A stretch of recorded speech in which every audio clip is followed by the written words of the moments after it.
আগের মতোই চিকিৎসা চলছে। তিনি তার অবস্থা অপরিবর্তিত রয়েছে। তিনি চিকিৎসাধীন রয়েছেন। তিনি চিকিৎসা নিতে পারছেন।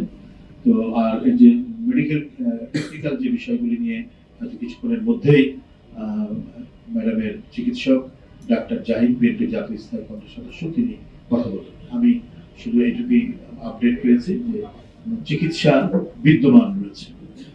দেশনেত্রী বেগম খালেদা জিয়া এদেশে একটি অনন্য রাজনৈতিক ঐক্যের প্রতীক।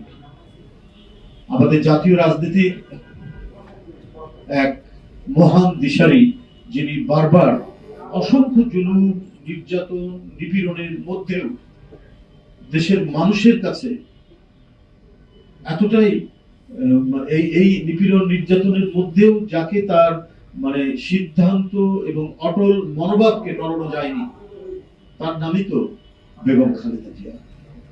তাকে নানা চক্রান্ত, ষড়যন্ত্র এবং নির্যাতন করে হয়তো তাকে অসুস্থ করা হয়েছে, গুরুতর অসুস্থ করা হয়েছে, কিন্তু যতক্ষণ তার তিনি আমাদের সাথে কথা বলেছেন বা তিনি সুস্থ ছিলেন, ততক্ষণও তিনি এদেশের মানুষ এবং স্বাধীনতা, সার্বভৌমত্ব এবং গণতন্ত্রের প্রশ্নে তার যে দৃঢ় মনোবল, সেই মনোবলকে দুর্বল করা যায়।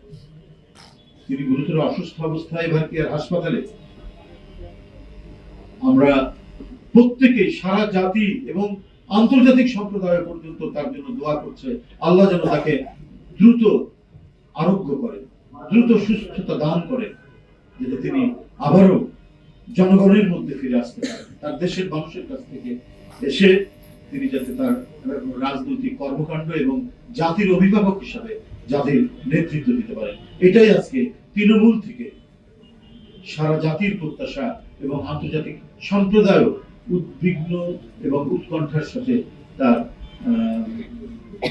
শুশ্রূষা এবং তার যে সুস্থতা, সেটা কামনা করছেন যাতে দ্রুতই তিনি সেরে ওঠেন।